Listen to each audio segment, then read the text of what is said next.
Hello! So I'm sure you've seen the title of this video. I'm going to be talking about sterilization and asking for a tubal ligation. So if that's what you wanted to click on, then awesome. If not, bye. I don't quite know why I decided that I would post a video on YouTube about this. This procedure or this journey of wanting a tubal ligation is something that I went through in 2019. But I was talking about the experience I had with a friend the other day, and it kind of just popped into my head.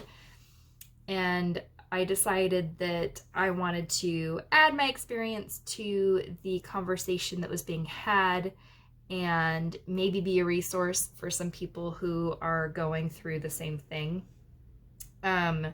So I'm not on YouTube. I don't really know what I'm doing. Bear with me. Thanks for joining as I ramble on through this thing that I went through. So for a little bit of background, my name is Jordan. I am 30 years old and I live in the Pacific Northwest part of the United States, particularly Portland, Oregon. Portland is a fairly progressive part of the US. There are definitely some conservative parts of Oregon, but it is a more liberal place than maybe other parts of the United States. And I say that because it's important to know, I think, the context within which I am asking for this procedure, because for some it is actually very controversial. As far as why I wanted to be sterilized, I kind of went back and forth about whether or not I was going to talk about why it was something that was important to me. Because on the one hand, I feel like I'm an adult woman with agency over my own reproductive health. Doesn't matter why I want it. On the other hand, depending on where you live and depending on your circumstances, for some healthcare providers, it's actually very important to them to know why you are searching for sterilization. So ultimately, I've decided to give you a little bit of background information. Honestly, it's the simplest explanation in the world. I don't want kids. I've never wanted children. I think that if I could put a number on it, I would say it's been a little over 10 years that I've wanted to be sterilized. I think kind of a little over 10 years ago is when I first became aware that the procedure was potentially an option to me. I didn't have to just deal with the traditional method of birth control. There were other circumstances and other options available to me. I lost my train of thought. Also, I am drinking wine. Not a lot, but it's the end of my work day and I wanted a glass of wine. So that same feeling, that same gut reaction that maybe you have when people ask you if you want kids and you say, yes, I want kids. I have that same natural reaction, but the opposite. No, I don't want children. It's been very natural. I've never had doubts. It's never been like, ugh, kids, ugh, gross. It's always just been like, no, that's not a part of my life plan. 10 years is a long time to want this and a long time to keep putting it off. And there were a lot of circumstances that really made me put it off. There were things that just had a higher priority. One was access to insurance. I didn't always have access to health insurance. I was going to college and finishing my degree.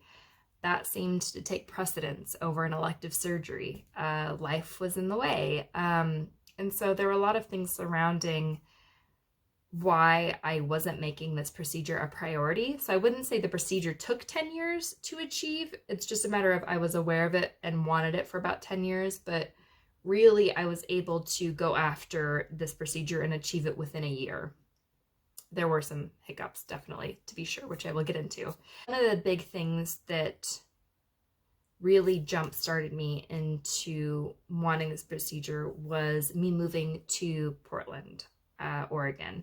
I've been born and raised in the Pacific Northwest, and I've bounced around Washington and Oregon several times, but I moved to Portland and got a steady career. So rather than just jobs that never felt really permanent, I felt like I was finally in a career that was stable and steady and that I could grow in. So that was one point towards wanting to figure out the surgery.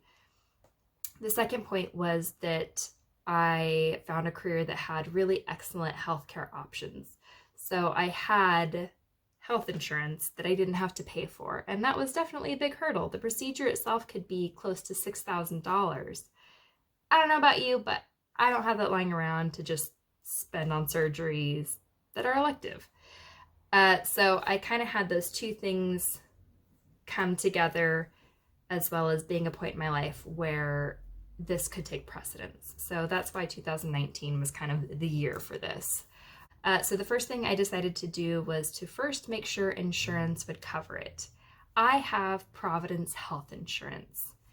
Providence hospitals and Providence clinics are a Catholic organization, so there was a little bit of concern that I wouldn't be able to make sure that this was covered by insurance due to that kind of religious cloud hanging over everything. So my first call was to insurance. I spoke to a really nice representative who said, yes, as long as it's in network, it is 100% covered. So I said, great. My next step was to establish primary care. I'm going to talk a little bit about periods and birth control in this next section. So sorry if that grosses you out, but I feel like you wouldn't have clicked on this video if you couldn't handle it. I had been off and on hormonal birth control pills since I was about 13 years old, depending on whether or not I had access to health insurance, whether or not I was even sexually active. I had gone back and forth. Since being in Portland and being on my employer covered healthcare plan, I hadn't established primary care. I had just been going to Zoom care clinics to continue getting a birth control prescription. If you're not quite sure what Zoom care is, it is a same day appointment based clinic. It's not really an emergency clinic. You can go in for things like primary care, but also if you're injured, if you're not feeling well.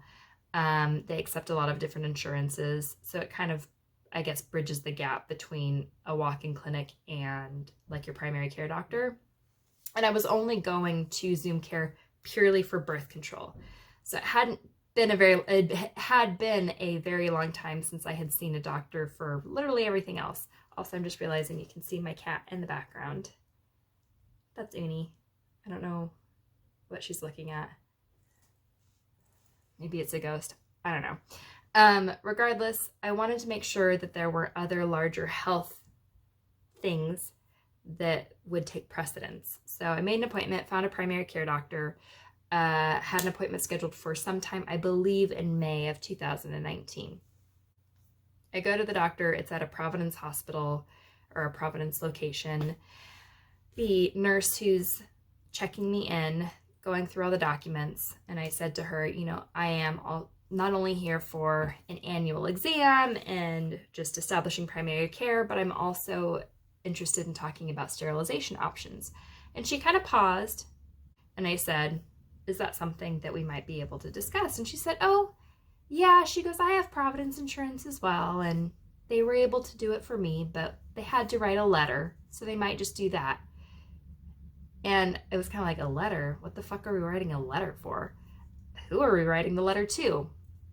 But I didn't dwell on it for too long. At that point, the doctor came in and we had the appointment. They found a lump in my breast, so that was like a whole other side mission I had to accomplish before I could continue on with my sterilization journey. Won't really get into that. Everything's fine, but it did happen, and it was a very stressful couple weeks. So that happened.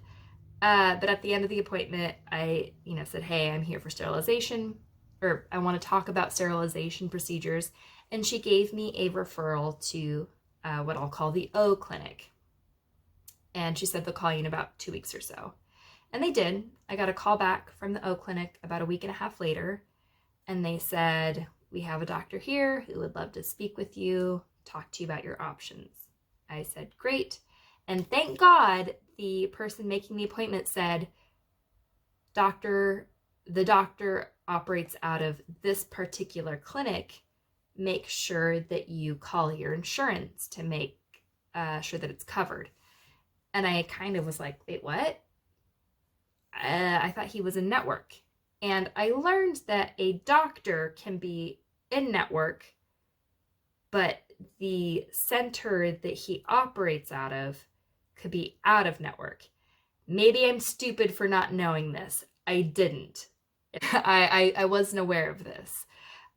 So thank God she said that. I called the insurance company and they confirmed, yes, the doctor is in network, but the surgery center is out of network. And so I said, how much would it cost? Because I'm like, oh, if I have to pay like a $25 copay, that's fine. I'll just deal with it. They said, oh, you'd have to pay probably between $5,000 and $6,000. Not an option. Not excited about that, especially when I've already been told it could be covered in full. So that was the first thing. So I called the clinic back, canceled the appointment, and was kind of disappointed. I thought that referral was going to be the first step towards achieving my goal. I didn't really know where to go from there.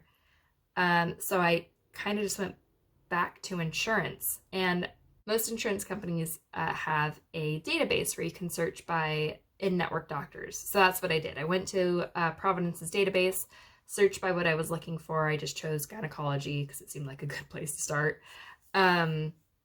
And I found all these doctors that were accepting new patients that would perform sterilization. But what I wasn't finding was if their surgery centers were in network as well.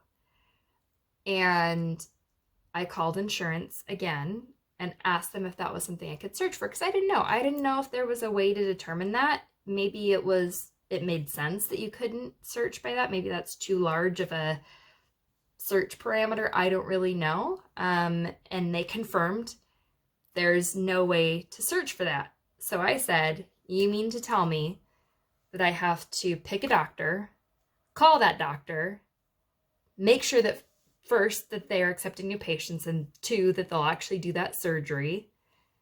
3, I then have to find out where they would operate out of, write down the surgery centers, hang up the phone, call back insurance, double check those surgery centers, and if they're covered, great, hang up the phone, call back, make the appointment. If not covered, then move to the next doctor on the list. And they said yes. And I couldn't believe that it was going to be that hard to find somebody. And maybe it could have been easier. There might have been other easier places to start. But I think it's important to talk about the experience I had with insurance and how nobody could, even on the insurance end, they couldn't search by surgery centers and doctors. They couldn't cross check to help me. And I don't know if that's right or wrong or if that's standard, but it is the experience that I had. And there was a part of me that was like, if those motherfuckers think that I'm not going to call each and every single gynecologist and surgeon on this list, that they have another thing coming, because I am going to do it. And that is what I did. I called and I called and I called and I called. I called a doctor, got a list of the centers, made sure that they were taking patients, hung up, called insurance. No, it's not in network. Hung up, found the next person on the list. And it was just this back and forth, back and forth, back and forth. I spent hours doing this, and it was so incredibly frustrating, and it made me feel so defeated because I had already had that glimmer of hope of this will be covered in full if you could find this magical combination of in-network doctor and in-network surgery center. Finally, after several days of calling, I land on the S Women's Center. And by the way, I'm abbreviating or changing the names of these, obviously. I don't really know how I feel about giving out the names of these organizations and these doctors at this point, just because I know that there's a lot of feelings about women's rights and reproductive health, and people have different views. I don't want to get anybody in trouble or put anybody in danger. I'm probably being too cautious, but that's kind of my nature. But yeah, so that's what I'm doing. But I found the S Women's Center. I called them and got a very nice lady who After I said my spiel about what I was looking for, I had it down pat at this point and exactly what I was talking about and what I was trying to get across. It was very efficient. She said, "Oh my God, don't worry about it. You've called the right place. We have a long history of experience of working with insurance, working with exactly the scenario that you're describing. We will work with you." I was so elated. And she said, "There's Dr. A, who is the owner of the clinic, and she is booked out until like November, December, just for the consultation." And this is May, June sometime. And I was pretty disappointed. I really wanted to get this done by the end of the year. So I said, "Do you have any other doctors who would be available sooner?" And she thought and she said, "Well, we have Dr. B. She also does sterilization." So I said, "Great, sign me up, make the appointment." Make the appointment, and I am so excited.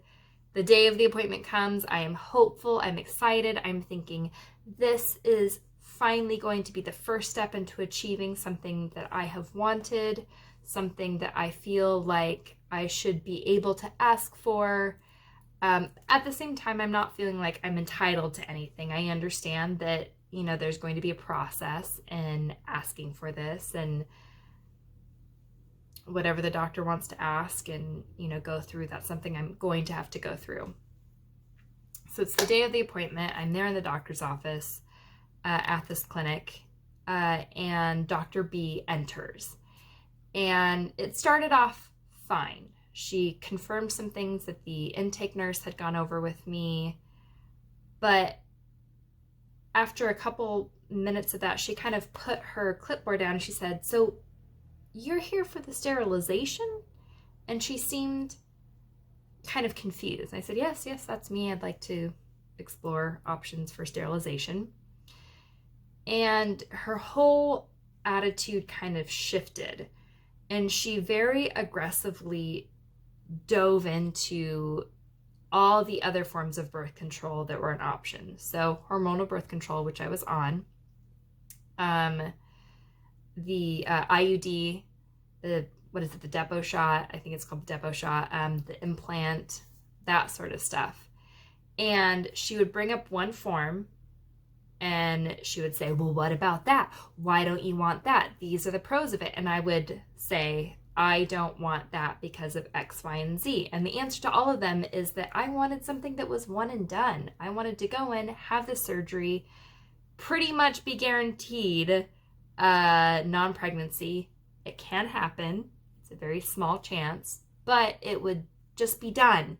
I don't want to worry about having to take out an IUD and put one in several years. I don't want to worry about shoving a fucking NuvaRing up my vagina however often you have to do that. I just wanted something that could be done, taken care of, and wouldn't make me a slave to some form of birth control for the rest of my reproductive life.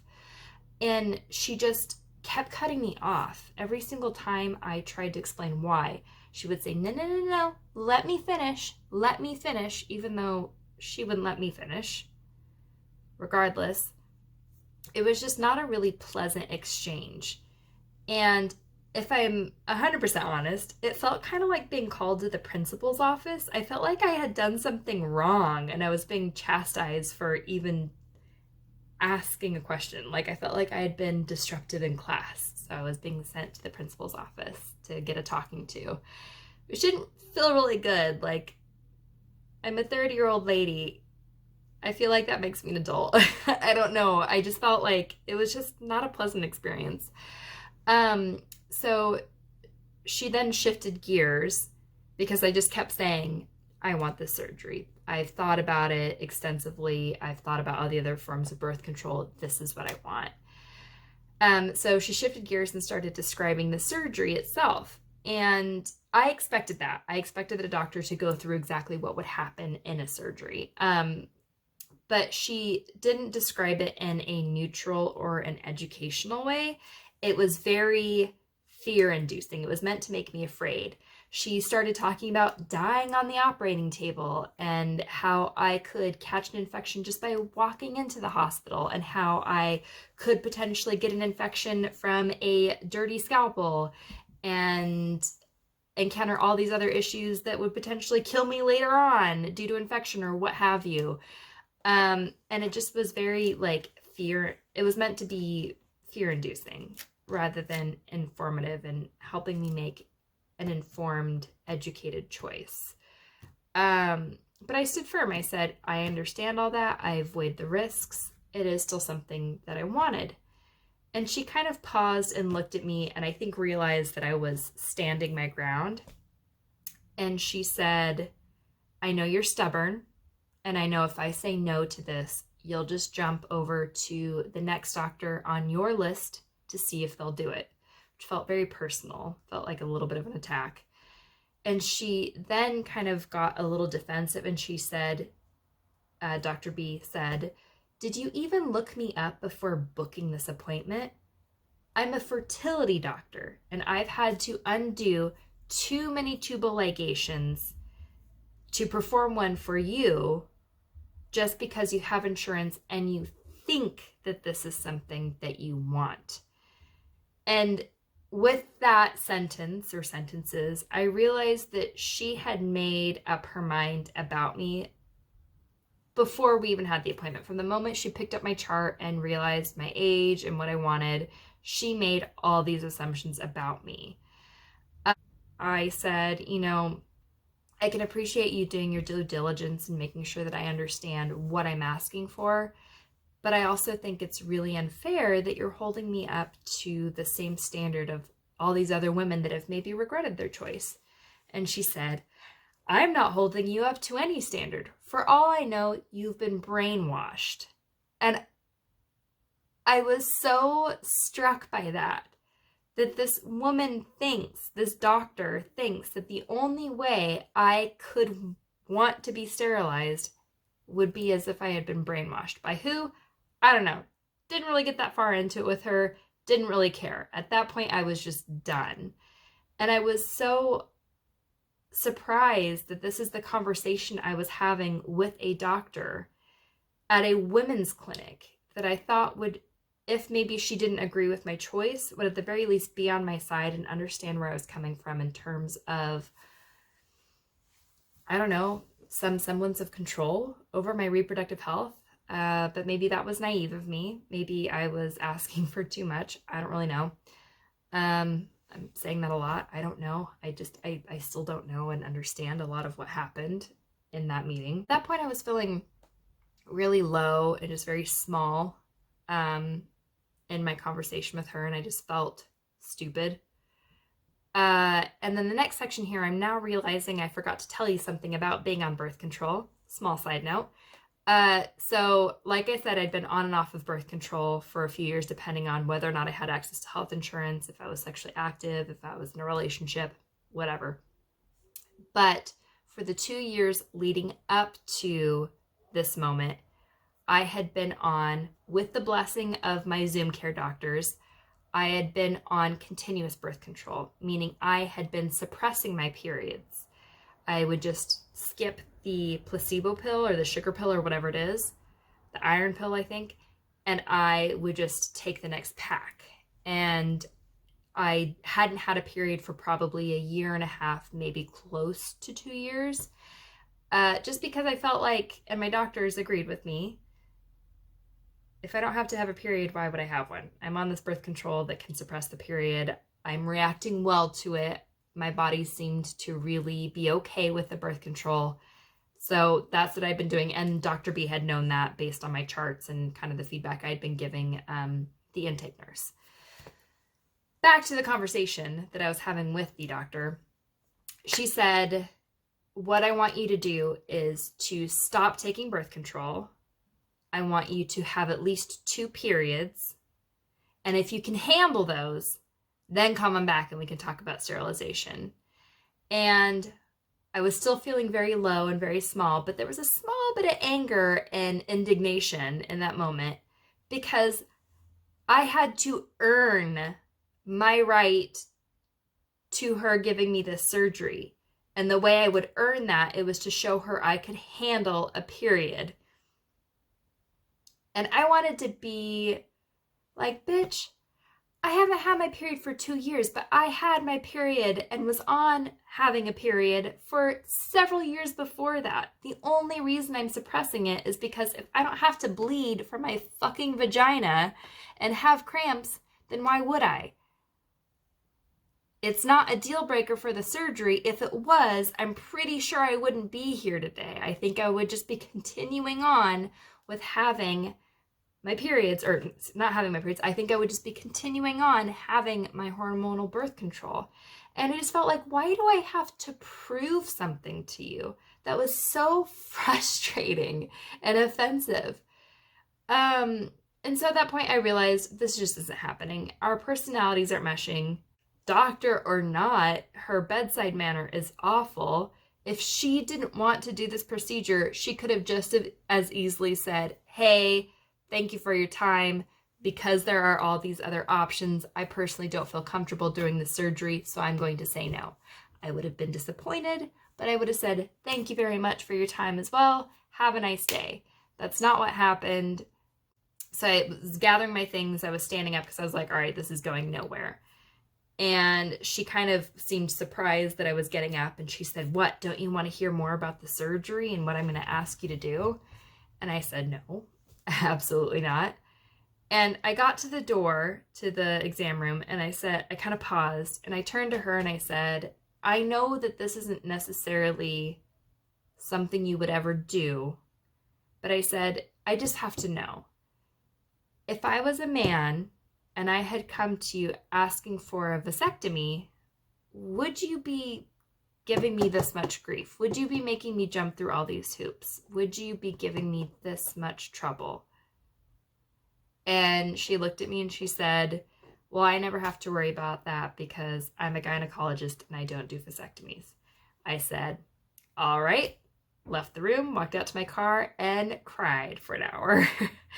Hey, so I am currently editing this video, or trying to. I don't know what I'm doing. And I realized that I didn't express myself as well as I wanted to regarding a particular exchange. Hard to believe, I know. I talk a lot in this video, and you'd think I'd be able to get everything out there that I wanted to. But I really just wanted to kind of talk about my comment to Dr. B about vasectomies.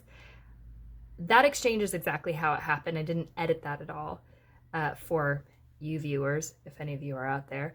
But I wasn't trying to say that a vasectomy and a tubal ligation are equal parts risky. Obviously, a tubal ligation has a higher risk in terms of success and recovery versus a vasectomy, which is typically much lower in risk. I was mostly wanting to include that conversation to point out the fact that there is a social aspect, I think is maybe the right word, that gets introduced to when a woman asks for a sterilization versus when a guy asks for a sterilization. It seems to be on average a guy doesn't have to jump through as many hoops in order to complete a vasectomy, whereas a woman seems to have to kind of defend her choice on average more. This is probably purely anecdotal, and from me reading lots of experiences that women have had versus men. I do know men and women that have had their tubes tied and have had vasectomies, so I do have some personal experience, especially going through it myself. But I wasn't trying to say that those two procedures are on equal footing, and I'm sorry if maybe I didn't make that very clear. So I just kind of wanted to pop in and interject that just for the sake of clarity. Like I said before, I just felt so small, and I felt like I was asking for something wrong. I thought I was asking for something evil, and it was never anything that had entered into my brain. My brain was just, I don't want kids. I don't want to be a slave to traditional birth control for the rest of my reproductive life. I don't want to have to take a pill and remove and insert an IUD, even if it is a span of 7 to 10 to 14 years.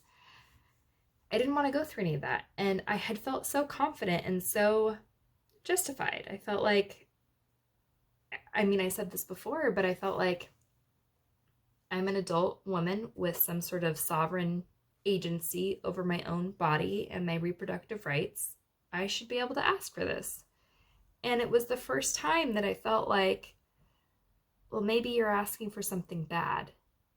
And maybe you should feel ashamed of yourself for asking for this. And it was not a nice way to feel.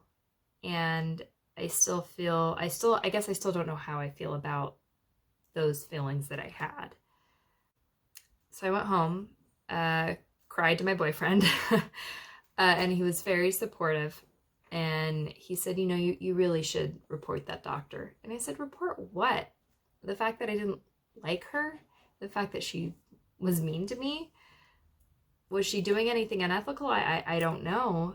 And I just thought, who am I going to report to? She's a doctor. I'm a nobody. Like, what am I going to do?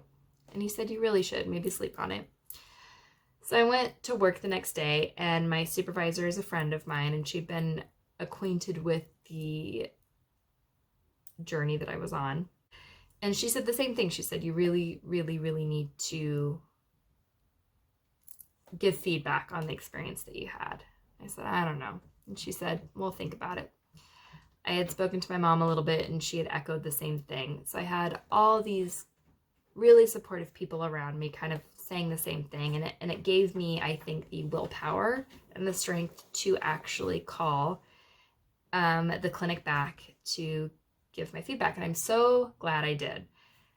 I'm already going on way too long about this, so I'll give you the cliff notes. I called the clinic back, got the medical receptionist, and she listened so well, and I could tell that she was truly invested in my well-being and the experience that I had as a patient and as a human being. Several hours later, she called me back and she said, I brought your case to Dr. A, who is the head doctor of the clinic. And she was appalled at the experience that you had. And I said, oh, that's nice to know that she maybe wasn't a fan of the interaction. And the receptionist said she has rearranged her surgery schedule to accommodate you if you are available for an appointment next week. And I kind of was hesitant. I said, I was so destroyed and I felt so discouraged. I was like, do I really want to go through all that again? But she was really insistent, the receptionist was. And I said, fine, what do I have to lose at this point? Sign me up, I'll show up. At the very least, maybe I can have my voice heard in person.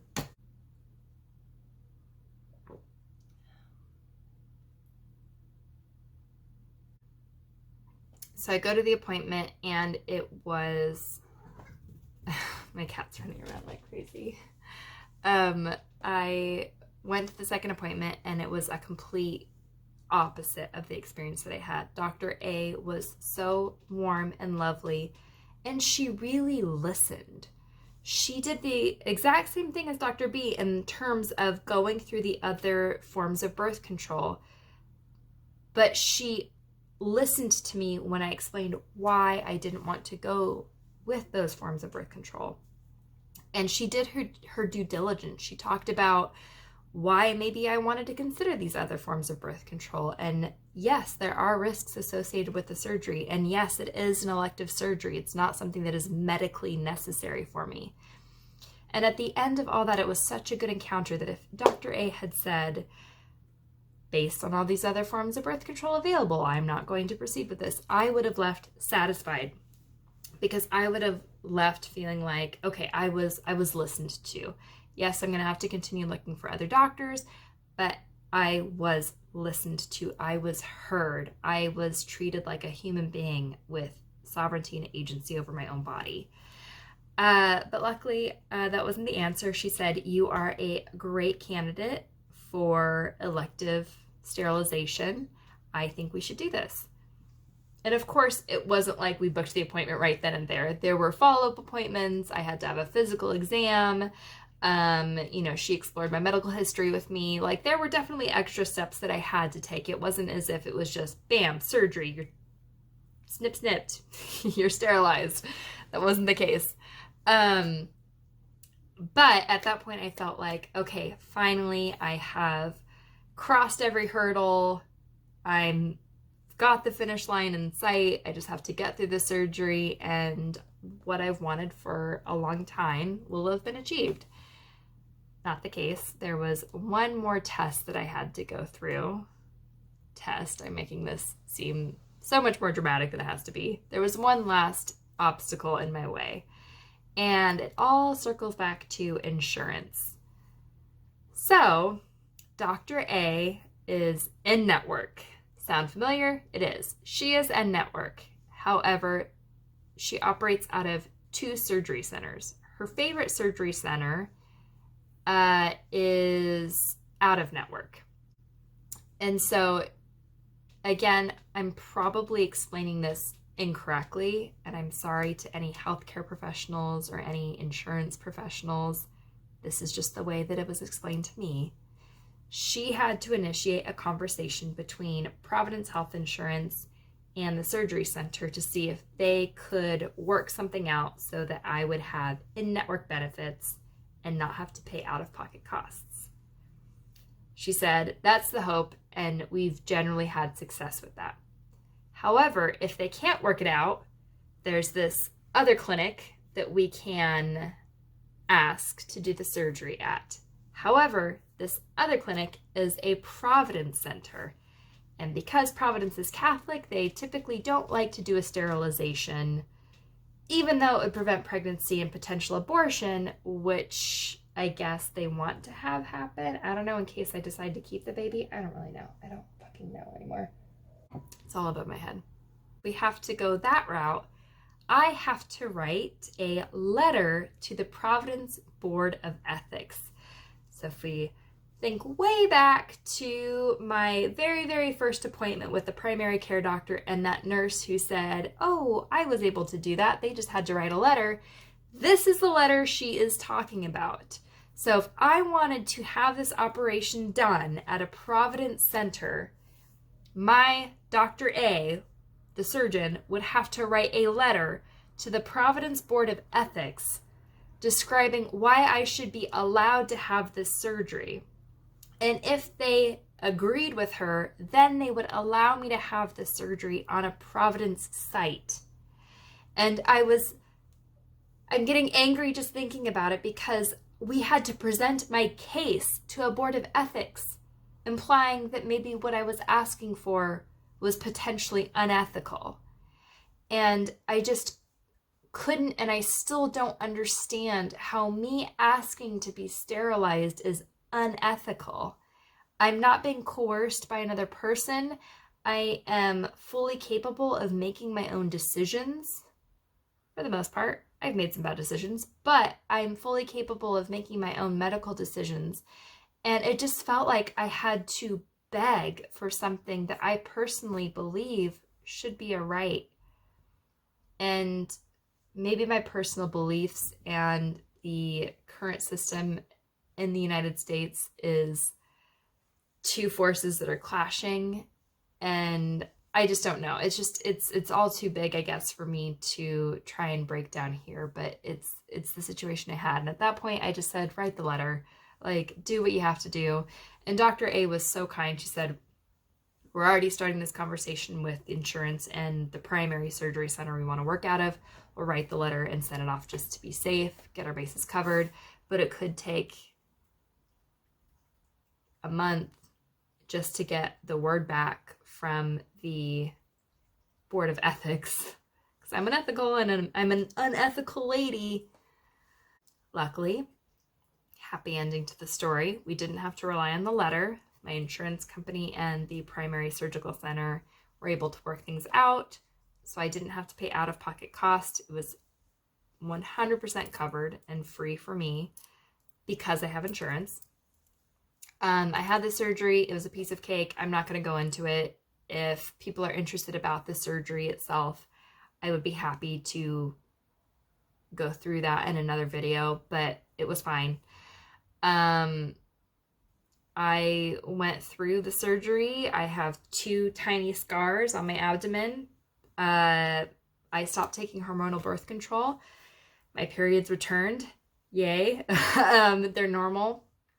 They're fine. I didn't have to earn, the surgery by having my periods. They're back to normal. But most importantly, I think I want to touch on just a little bit the weight that was lifted from my shoulders that I don't think I realized was there.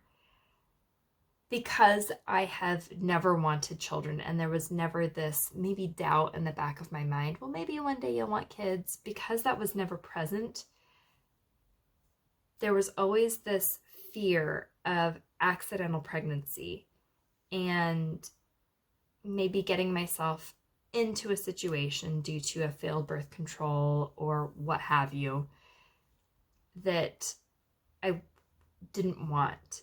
And throughout the years, the surgery is something that I've wanted, but it's always been on the back burner. And with that, there was the weight of the fear of getting pregnant before I could have this surgery through failed birth control, through whatever. And after I recovered from the surgery, there was just this, this just lightness, this weight, this stress that I didn't realize had always been present in the back of my mind. I keep pointing back here as if it's back here.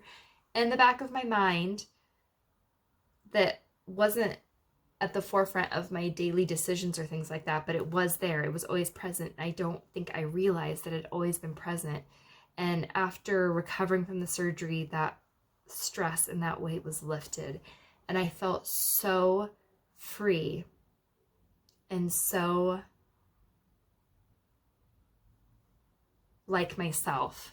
I felt like, oh, wow, I can really not worry about this and go for all of the things that I want to do in life and not wonder, well, what if you get pregnant or what if you have a kid? And I mean, if that happened, I would pull through, I would be fine, I would figure it out. But yeah, it was such a relief. It was something that I didn't have to go through.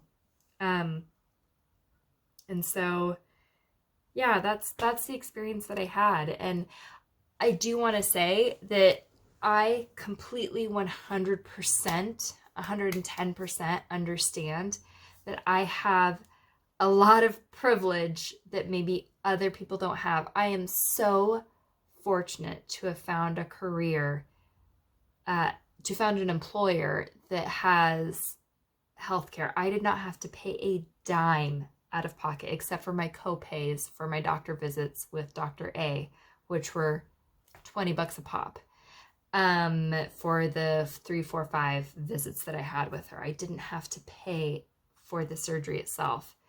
I realize that that is not the norm for everyone in the United States. I am also aware that some women have a hard time even asking for birth control, like hormonal birth control. I am so aware of the fact that I have a very, very lucky set of circumstances. There are parts of the United States where even going and asking for birth control, asking for an IUD, asking for the implant or the depot shot labels you as a certain type of woman and is maybe not even something that a doctor will conceive of doing. So I'm very aware of how lucky I am. The struggles that I went through are better than some, worse than others, but they are things that I experienced, and it was a journey that I had to go through. And I don't know if it's something that I should have had to go through. And I don't know if it's something, I just don't understand why it's so difficult. And so I wanted to talk about this to give my voice to the conversation that is happening in the country around reproductive rights. I wanted to put out there what I went through. So if there's any other women going out there that are thinking of having a surgery or exploring sterilization procedures, that this is a potential. You might experience something similar to this. You might not. It might be a breeze for you. And for that, I'm so happy for you. But I also wanted to really stress the importance of advocating for yourself. And to be perfectly honest, I kind of failed at that a little bit. I let Dr. B completely tear me down. It was the first sign of real disagreement and a real roadblock. And if it wasn't for my boyfriend and my mom and my friend supervisor at work really building me back up and saying, no, that this is something that you really wanted, I don't know if I would have had the strength to move forward and to try again. So with that being said, I also want to say, if you need somebody to talk to, please feel free to reach out to me. I'm not really on social media. I deleted all my social media sometime last year, with the exception of Instagram. I did delete that, but I started an account again, I don't know, a couple weeks ago, 2 weeks ago. There's like maybe 4 posts on it. I'll link that in the description box if you want to follow me there, but I mean, it's just going to be a picture of me trying to bake things. Beyond that, I'm also going to put my email address in the description box as well. If you just need somebody to talk to, if you have questions about the surgery itself, if you just feel like you need support, please feel free to email me at that. I will do my best to respond and to reply and be a shoulder to cry on, or if you need an ear, I will be there as well too. I want to say thank you so much for listening. If anybody watches this, I know that this was kind of a longer video. I, again, don't know what I'm doing on YouTube. I watch a lot of YouTube. I don't post videos. But thank you for listening, and I hope that maybe this helped someone, or maybe shed some light on the experience that at least one woman went through asking for a sterilization procedure in the United States. I hope wherever you are, you can find some goodness in the situation that you're in, and maybe I will post another video sometime in the near future. Don't know what it would be. But bye. I'll see you guys later.